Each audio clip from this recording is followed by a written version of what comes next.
Welcome to this Grandma's Life podcast. I'm your host, theciaellis. Get ready to laugh, learn, and grow with me as we explore growing old in an ever changing world. One of the good things about growing old is people judge you less when you sometimes say outrageous things. I'm getting older, and I've had a fascinating life. I also have opinions. You may not agree with these opinions, and I may not care. Even now, I am passionate about many things. I love to learn. I love quotes. I love my animals on the farm, and I care about my country. Join me as we explore loving life even as we age. Today is January 23rd, 2025. This is episode 73, and it's called Why. In this episode, we're going to discuss some of the crazy things that have been happening in our country. But first, let's talk about some farm happenings. It has been cold here, and I'm sure, and it's been cold all over the country. And so I can't say that I'm speaking that we're going to be any colder than any place else, but we've had several days that it has not gotten above freezing. And I'll be perfectly honest, I think yesterday it got above freezing, and I was able to water my animals without hauling the water, and that was really great. So I've been doing a lot of hauling water lately. At one point last week, I believe we got 6 inches of snow. So not only were we hauling water because it was cold, but we were trumping through 6 inches of snow, which is not a whole lot. But I'm in Northeast Oklahoma, and when you were, like I said, dealing with animals and not used to this type of weather, it's kind of interesting. In fact, one day the pigs got out. I had just hauled a whole bunch of water. I was doing all kinds of stuff, making sure everybody was all good for the day. And I had to go to town for something. I come back and I'm thinking, wait, I don't see any pigs in that pen. And my dogs are going crazy. And in the pen with my girls, three of the girls were out, and they actually went in pretty good. They had gotten into there was a bag of layer feed that Tom had not put in a bin yet. And they found it, ripped it open, and they're eating it. And when the pigs are eating, they don't want to move. They are focused on being where the food is. So that was the hardest part, is getting kind of what I was doing basically is sweeping the rest of the feed that was on the floor out the front door when I could get a snout out of the way. And then I was able to get the barn shut down and then get them distracted enough and get them back where they belonged. So I was tired because it was cold that day. Like I said, it was snowy and it was not cool. I did get my annual physical. I'm really grateful I don't have to do it, but only once a year. And I think it's been over a year since I had done that. And I don't know. I don't like to go to doctors. I try not to go to doctors. I'm not one of those that if I have a cold or even the flu or anything like that, I just don't go to the doctor. I think about it. What can I do at home? Do I really need a doctor? Because I mean, you don't need antibiotics 99% of the time, just whatever, and you assess what your situation is and you go on. But I am on blood pressure medicine. And so you have to go to the doctor once a year to say, yep, you still need blood pressure medicine. So I did that. I did get to spend a wonderful day babysitting my youngest granddaughter, Ivy. She's 3 years old. She turned 3 in November. She's the sweetest child. And I don't get to, they don't live that far from us, maybe 5 or 6 miles, something like that. And, but they have their lives and we have ours, and you just don't cross that much. So it was really cool to get to spend the day with Ivy. The only thing, I've been really exhausted lately for a variety of reasons that I won't discuss today, but I've been tired, and I would sit down and I kept falling asleep. And this baby's so sweet. She goes, Grandma. Well, actually, she calls me Grandma Thecia because that's what her parents have taught her to say. Grandma Thecia, are your eyes closed? And I'd wake up and go, I'm sorry. And then she'd go, Grandma Thecia, are you asleep? So I'd have to get up, move around and stuff. But so she was very good. I appreciated the fact that she was good and stayed out of trouble when I kept nodding off. That was good. We did get the birds moved into the garden area. And I know it's already January. It's time to start planting seeds to start and stuff. But we moved them into the garden area. They'll get it scratched up pretty good and fertilized pretty good, and hopefully we can have a pretty good garden this year. But that was good to get that done. And I videoed it, but I had to get a new video camera because I don't know what's going on with my video camera, but everything wasn't necessarily black and white. It was almost a sepia color. and I couldn't figure out how to switch it back. So I'm in the process of learning another new camera. We'll get that figured out. So earlier this week, also, we took two pigs to the processor. Daisy, who had had such a terrible, terrible farrowing last year, uh, has never gotten pregnant since then, even though the boar's been with her all that time, and he's a proven boar. And and she's a big girl. And so we took her. And then I had another one that she's a smaller one. And I think there's something in the genetics with one of the boars we had previously, and she was starting to have hind leg issues and stuff too. And I thought, man, I'm not going to feed, and certainly not going to reproduce pigs that might have spine or hind leg issues. So I took Tinkerbell to be processed too, and Tom did a good job of finding. We're going to take half a Daisy, and then he found buyers for the other 1.5 hogs, and so we got them done, and that went pretty good. We got them loaded up pretty good the night before, except we accidentally were in the process of loading up the girls. Goldie Hawn, Tinkerbell's sister, decided to load up too. And we thought, okay, we'll just take her and we'll let it go with that, and we'll bring her back home. And that actually went pretty good too. The guy who unloads and stuff, he did a good job. He and Tom both did a good job. They managed to get uh, Daisy and Tinkerbell off without getting Goldie Hawn off, but Daisy was not going to cooperate once she got down. She did not want to go through the chute, and they wrestled and wrestled and wrestled with her for a long time. So, but so I am down to one boar and two girls now. And I guess I'll put the boar in with the girls here pretty soon. But I'd like to switch him out with somebody else. So if you know somebody who's got registered Idaho pasture pigs that would be willing to trade with me or something with getting a different boar, give me contact me at gmail, theciaellis at gmail.com, see if we can work out some sort of a trade. But that's all we got for farm happenings. Like I said, it did get above freezing yesterday. That was nice. We are just above freezing today, and I think it's going to start warming up a little bit. All right, what I'm listening to, I'm still doing Extreme Ownership by Jocko Willink and Leif Babin, and that's kind of an interesting one. It's been good information, but you're talking about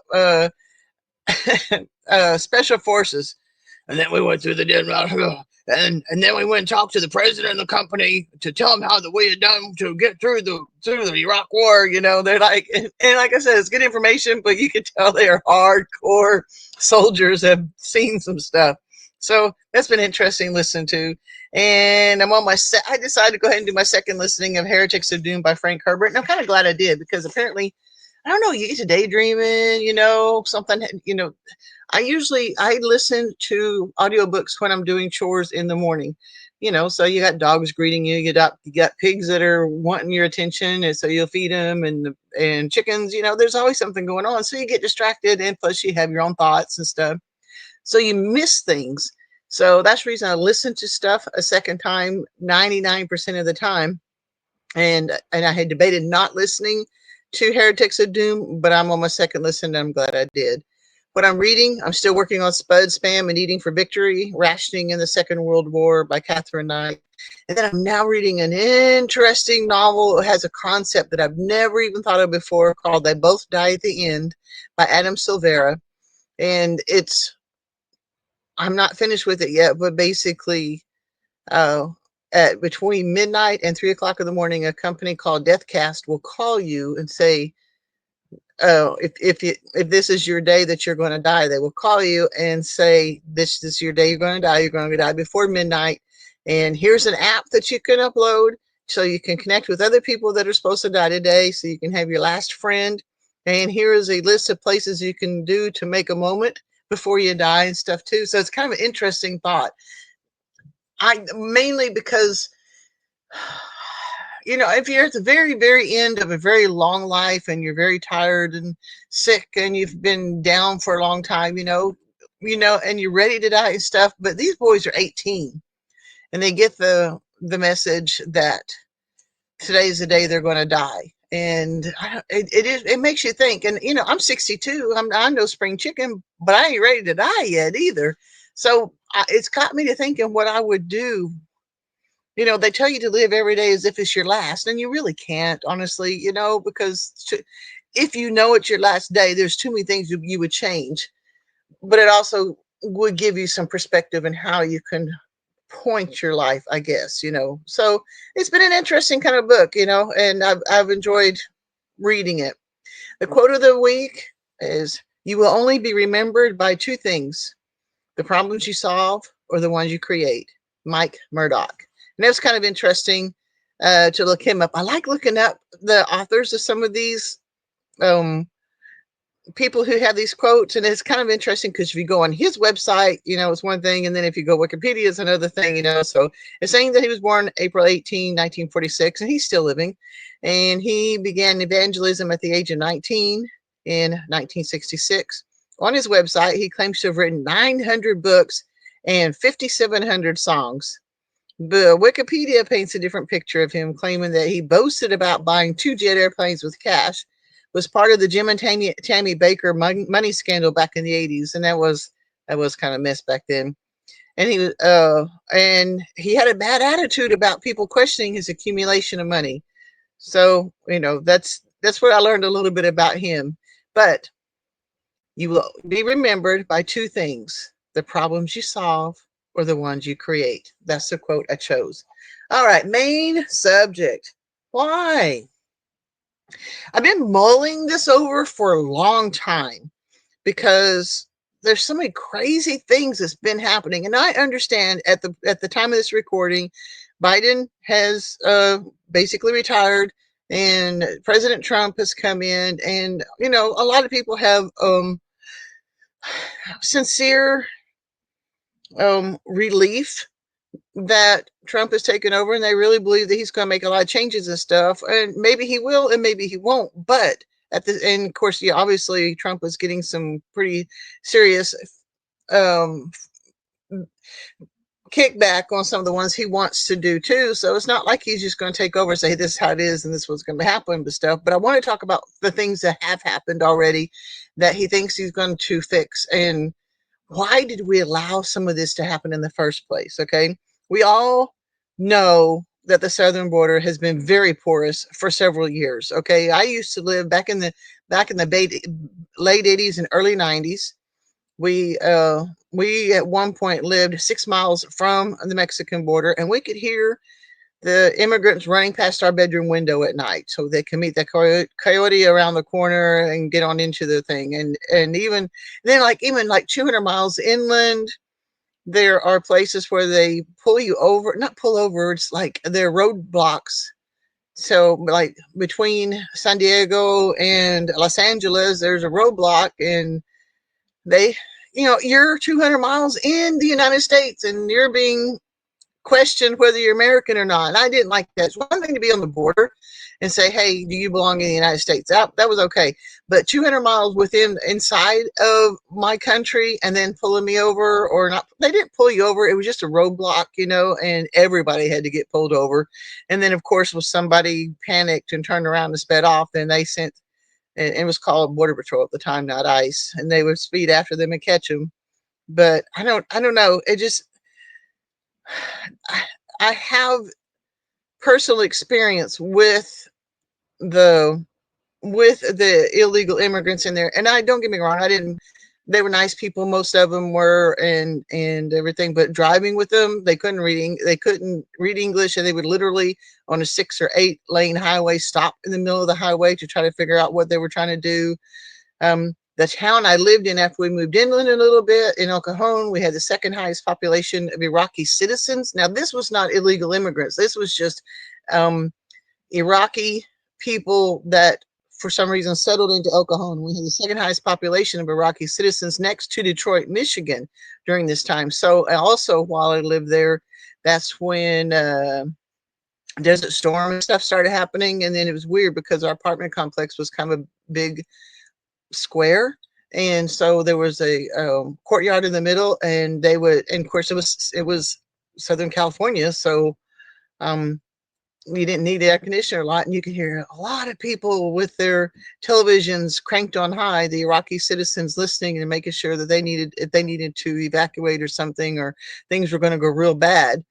during that time. So it was kind of an interesting time. But I will attest to the fact that illegal immigration has been a problem for a very long time. Well, okay, and another indication, and I have told you this before too, is where we lived in El Cajon, they had what they call year-round school, and you were on tracks. And my oldest son was actually on a track that was taught in Spanish by Hispanic teachers, and he was the white boy that got stuck in the corner that was not even taught. He was given busy work while they taught in Spanish, and I really didn't like that. And we couldn't get him onto a different track because they were already full. So yeah, this has been going on since the late '80s that I know of. I'm sure it's been going on before that. Um, I had done that podcast here recently about 240,000 children that are right now missing. And this is from people coming over, and then of course you remember the little 2-year old, and she's saying she was coming into the United States so she can find her parents. And I don't know, that just breaks my heart. But of all, they keep talking about the millions of immigrants that are coming over the southern border, but 240,000 of them are children that are disappearing. They're being sold for slavery, for sex trafficking, for drugs, and everything. We're having gang members, Trinidad, and just all kinds of fentanyl and other drugs are coming across the southern border, and that's been an issue for a long time. Fentanyl was not an issue whenever I lived in Southern California, but all the other drugs and stuff too. The countries like Somalia, Colombia, Mexico, El Salvador, Guatemala, Venezuela, India, and China. These are all these people that are coming across the southern border illegally. They were invited to come by a previous administration, and they did, and in huge caravans.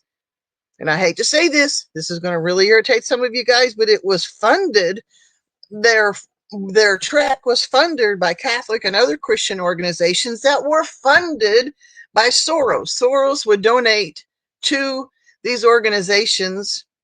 So, and the Christians are saying, oh, these guys are coming across and traveling through Mexico in bad situations. We got to make sure that they have food. We got to make sure that they can have shoes and all that other stuff. So the Christians have been funding a lot of making sure that while they're in Mexico and stuff, that they uh, are still safe when they get here, and they mean well, but then that doesn't change the fact that they have the rape trees and they had all kinds of other stuff going on too, and it's just a mess. But honestly, a lot of the Christians help fund some of this stuff that's been happening here. In the guys, not guys, they really think they're helping, and maybe they are. I don't know, but it was still funded by that.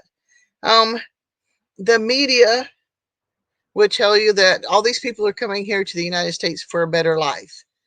Okay, maybe, but when you go to another country, you don't go in there and take over buildings. You don't go in there and say that you're not going to acclimate. You know, even like, and I think about this, you say that you can come to my country, but you don't want to become an American. You don't want to act like an American and stuff. But whenever when I specifically as a woman go to some of these Middle Eastern countries, I'm expected to wear a covering over my head. Well, I'm American. Why should I have to do that? Well, because I'm in their country. So therefore, my view is if you're in my country, you need to accommodate our cultural norms. And I'm not saying you can't wear a covering on your over your head or anything, because that's what you do, but don't tell me that you're not going to assimilate and try to become the American way that you're claiming that that's what you want to be. You can't keep the ways of your old country that has not worked, that has made you poor, that has made you into a criminal, and come into my country and take those same patterns with you and expect to have different outcomes from it. There's a reason America was great. We had a we can do it attitude and pull up our bootstraps and stuff, and for years and centuries, I guess, well, not a couple centuries, we took care of ourselves, And we, even as people were coming from other countries, we had a lot of people coming over from China and obviously England and, you know, Ireland. They had their own cultures and they had their own places that they lived. But when they were in the world with the rest of the Americans, they assimilated in a way. They had their home where everybody spoke their language, but when they came out, they learned to speak English. They learned the American way, and they learned how to function in the American way. um Other part, and then the media too, and this may be partially true, but they were saying that a lot of these, that they were allowing so many, the Democrats are wanting so many people to come into the United States so that they could change the demographics for the voting. Okay, then this, now they did take it as far as, that you don't have to even be an American citizen, you don't have to have an ID or anything like that to vote. But even if, as that was not allowed to happen in the past, um, the demographics of how many of these people that's in a particular region, it's in a particular area, would change how funds are dispersed, and just change a lot of things about that. Okay, I don't agree with that either, but okay. Okay, on a side note, if you hear a little bit of white noise in the background, it's where I had to turn the heater underneath my desk back on. I was trying to do it without the heater, but that's the way it is. All right, now let's go back to the immigration issue. Why would the media and the people in charge, even if they want the demographics to change and they want to have voting things change and stuff, why would those people who are allowing this to happen, our political leaders to happen, to not only turn a blind eye to criminal activity, why would these immigrants brought into our country, and they lied about what the immigrants were doing? We ever, if you watch any news at all, you can see where the one lady's going, "Oh no, there's no gangs taking over any buildings in Aurora, Colorado," and they were all going, "Yeah, we've seen the footage of it." Well, it's only one or two buildings, and you go, "What? How can you let that happen? How can you let that say that out loud in our country? And why bring in and vouch for these people who are raping and killing our women and children? Why is that okay? Why is it that the people that are on the right considered racist because they don't want their families killed and raped, and they don't want the drugs in their country and stuff? Why are these people that are the Democratic leaders specifically wanting this in our country?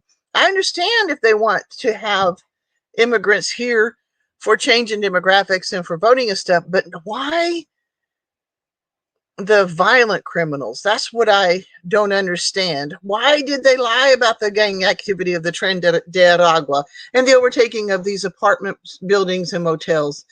And then you hear, and I didn't know, but I heard it enough that I believe it's probably true. In these countries that these people had come from, why were they released from prisons to come here?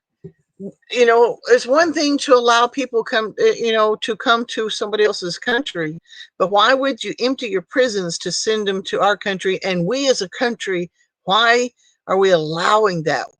Are they really wanting to? Do they really hate America so badly that they want Americans to die, to be tortured, to be raped, to be killed? I don't understand that part of it either. On a different note, and there's a lot of different whys here because there's a lot of different things to think about, what I believe are all kind of part of the same, but the same whys. Okay, why did the leadership knowingly allow all the elements of the terrible fires in Los Angeles to occur? Why did okay, yeah, we know that there was a smelt issue, or they want to save the smelt and not have to have water, but they knew that Los Angeles County was dry. They knew that they are prone to fires in the fire season. They knew that they needed water and did not do what it takes to get the water.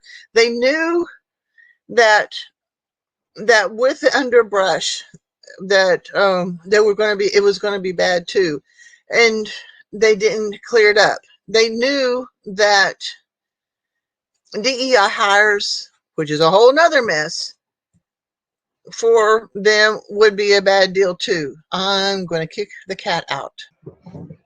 Nothing like having several interruptions when you try and do something and be passionate about it, you know.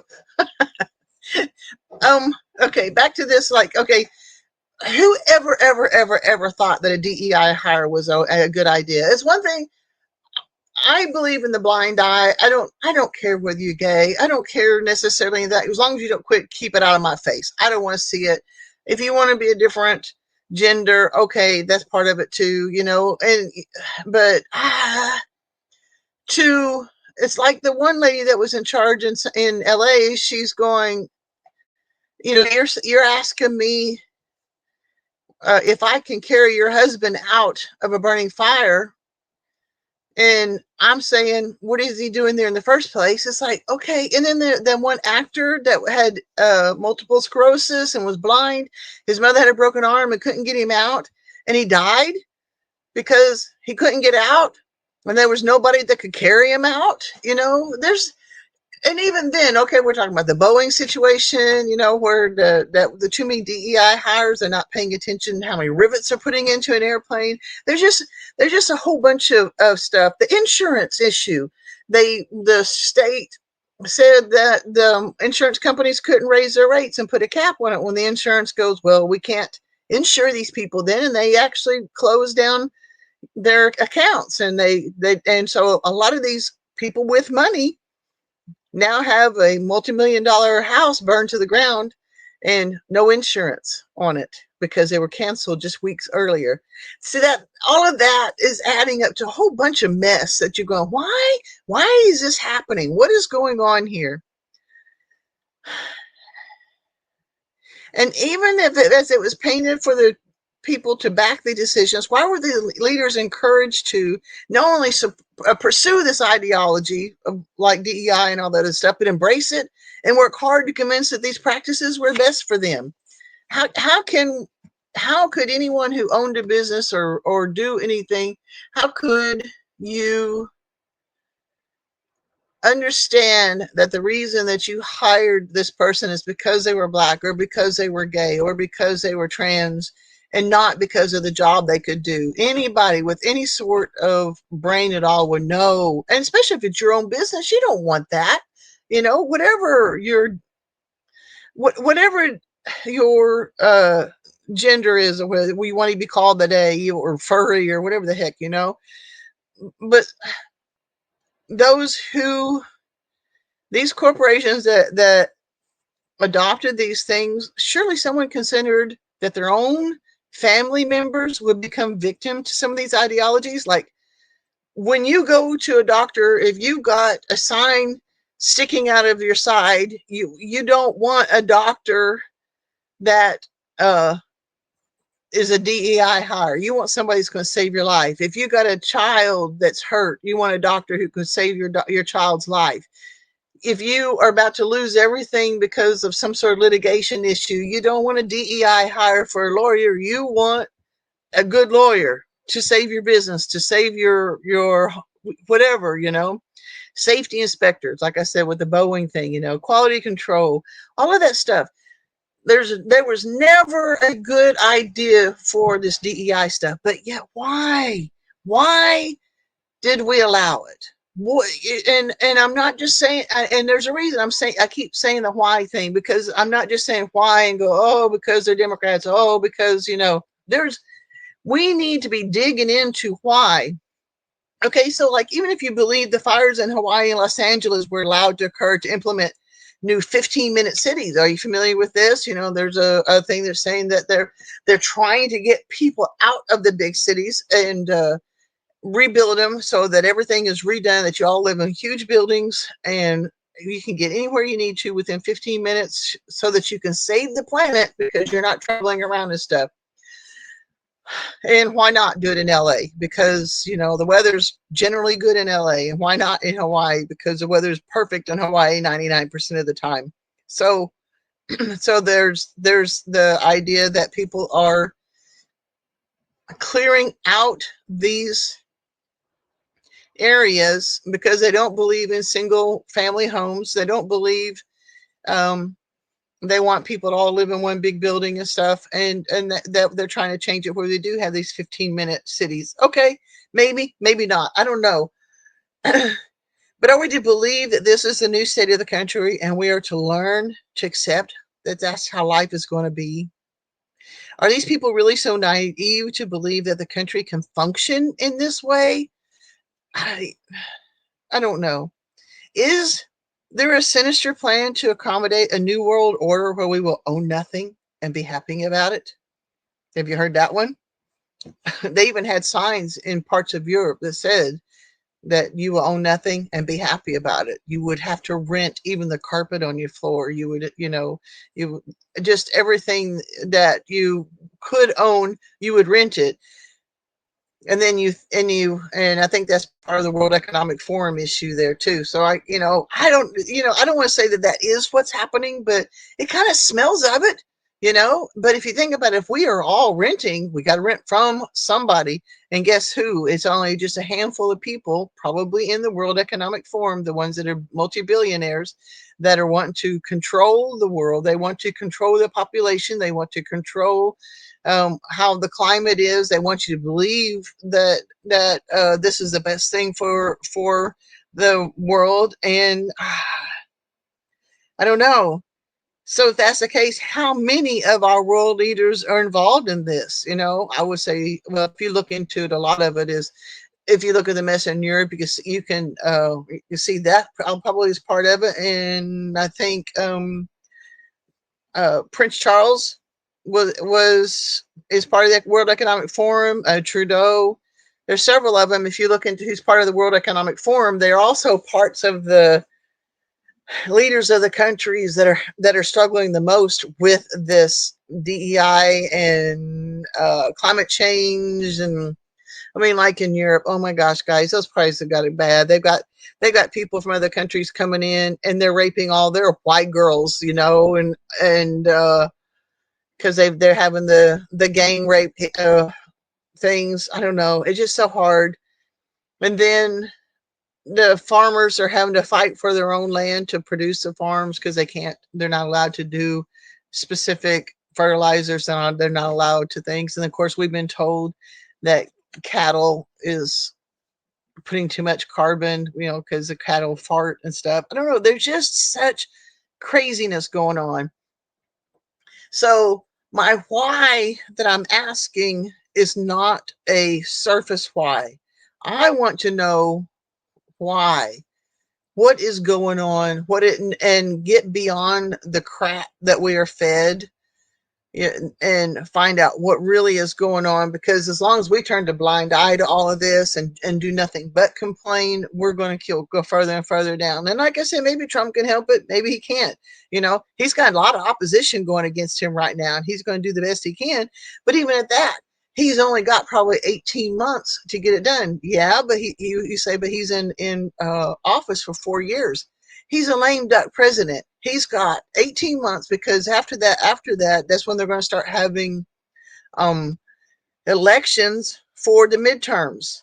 And that could be like, if he doesn't get things done in the next 2 years, 18 months to 2 years, it might not happen, because they could lose all the seats and stuff in Senate and Congress and all of them here in just a couple of years. So he might be able to get a bunch of stuff done. He might not. And that's what it is. And the reason I say that too, though, is we need to be aware. We need to know why. We need to know what's going on, and do our own fighting back for our country, and say, hey, I don't care that you think that this is climate change. We as voters are doing this. I don't care that you think DI hire is a good thing. I don't want you operating on my granddaughter. There's just too much that's happening, you know, like, I don't care what you want your demographics to be. I don't want criminals in my city. And they did. I'm near Tulsa. In here a few weeks ago, there was somebody who had killed several people, or killed someone, and they arrested him in Tulsa. I think he had done the killing in New York, and they arrested him in Tulsa. So I'm trying to train my granddaughter to keep her head on a swivel and how to take care of herself and do the best she can, because she goes to Tulsa sometimes. I don't know. It's never been a safe world, and I understand that, because it's not supposed to be a safe world. But we also have to have some standards. We also need to understand that we need to do our best to make this to the safest world that we can possibly need, and not through litigation. Not going, oh, my seatbelt didn't work, I need to sue somebody. It's like, no, you need to make sure that you got the right people doing the right job in all aspects, all layers, all levels of our political arena. And that's both local, state,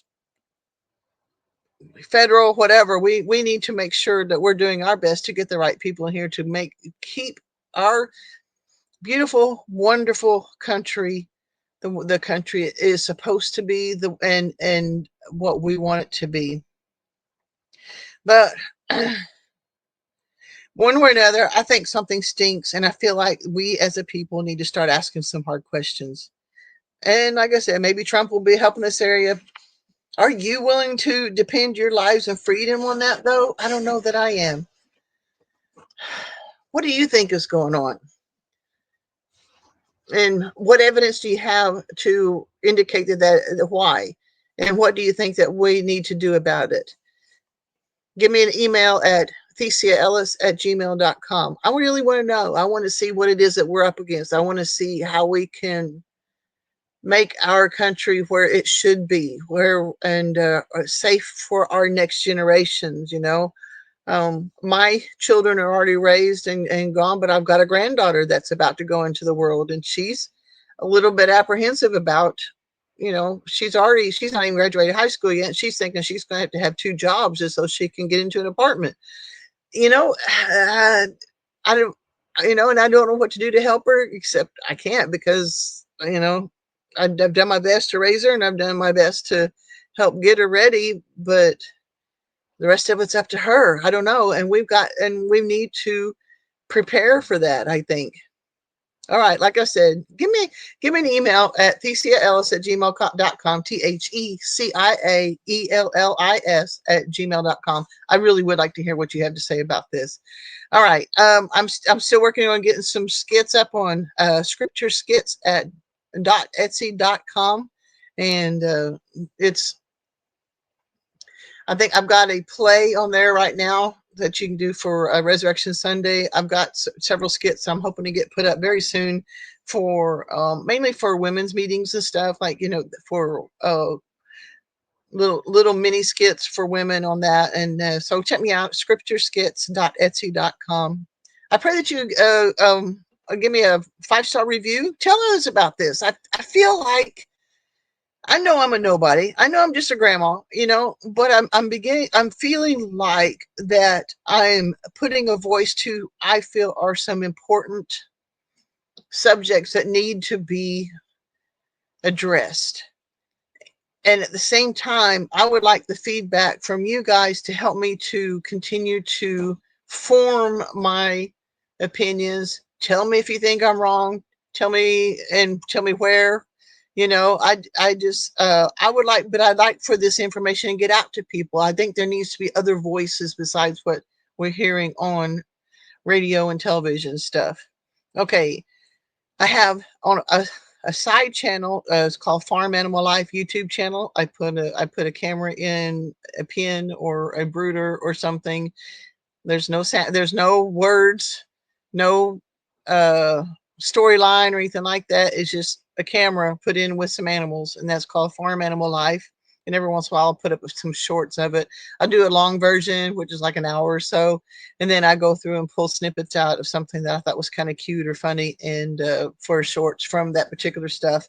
And so I put those in that channel too. My main channel is Grandma's Homestead YouTube channel, and we're starting to grow, and I'm really grateful for that. I also have Kinsey Lackey Sports YouTube channels. Kinsey playing mainly softball. I'm on Instagram, TikTok. Yeah, we're still on TikTok for a little bit. Um, X and Rumble under Thecia Ellis or Thecia E. My regular Facebook page is Thecia V. Dayhoff Ellis. That's a mouthful, isn't it? But I've also got a Grandma's Homestead Facebook page. All right, guys, live until you die. Let's do what we can to make this the best world that we can make it, to live our best lives while we're here, so that when we do die, we can at least say, God, I really did my very best for you. God bless. I'll see you next time.